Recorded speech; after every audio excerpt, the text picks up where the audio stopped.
Municipal ఎన్నికల వేళ సర్కార్కు ఉమ్మడి నల్గొండ జిల్లా రైతులు షాక్ ఇచ్చారు. రుణమాఫీ చేయకుండా ప్రభుత్వం తమను మోసం చేసిందని హైకోర్టును ఆశ్రయించారు అన్నదాతలు.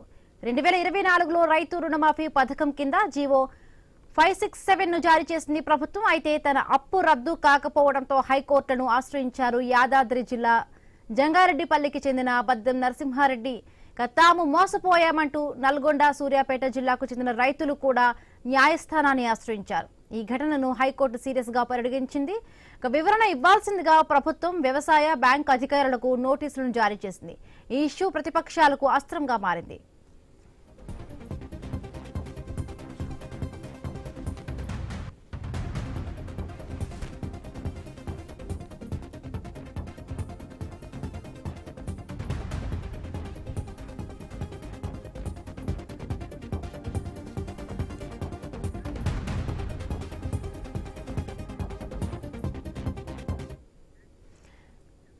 ఉమ్మడి ఎన్నికల వేళ సర్కార్కు ఉమ్మడి నల్గొండ జిల్లా రైతులు షాక్ ఇచ్చారు. రుణమాఫీ చేయకుండా ప్రభుత్వం తమను మోసం చేసిందంటూ కూడా హైకోర్టును ఆశ్రయించారు అన్నదాతలు. రైట్, మరింత పూర్తి ఇన్ఫర్మేషన్ మా కరెస్పాండెంట్ కిరణ్ అందిస్తారు. కిరణ్, హిమబిందు, మున్సిపల్ ఎన్నికల వేళ కాంగ్రెస్ ప్రభుత్వానికి ఒక బిగ్ షాక్ అని చెప్పొచ్చు. ఎందుకంటే తమకు రుణమాఫీ కాలేదంటూ కొంతమంది ఉమ్మడి నల్గొండ జిల్లాకు సంబంధించిన రైతులు హైకోర్టును ఆశ్రయించారు. అయితే 2024లో ఈ రైతు రుణమాఫీకి సంబంధించి 567 నెంబర్ జీవోను జారీ చేసింది ప్రభుత్వం.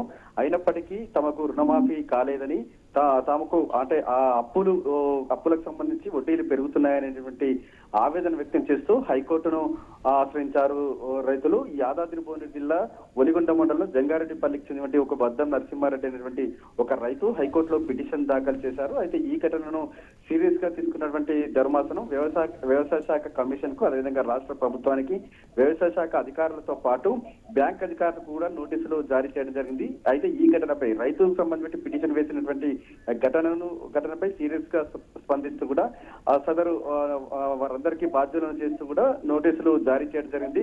ఈ నోటీసులను స్వీకరించినటువంటి సదరు అధికారులు, రాష్ట్ర ప్రభుత్వం కూడా హైకోర్టుకు ఎటువంటి నివేదిక ఇస్తారు, ఎటువంటి సమాధానం చెప్తారనేటువంటి విషయంపై కూడా కొంత సస్పెన్స్ నెలకొందని చెప్పొచ్చు.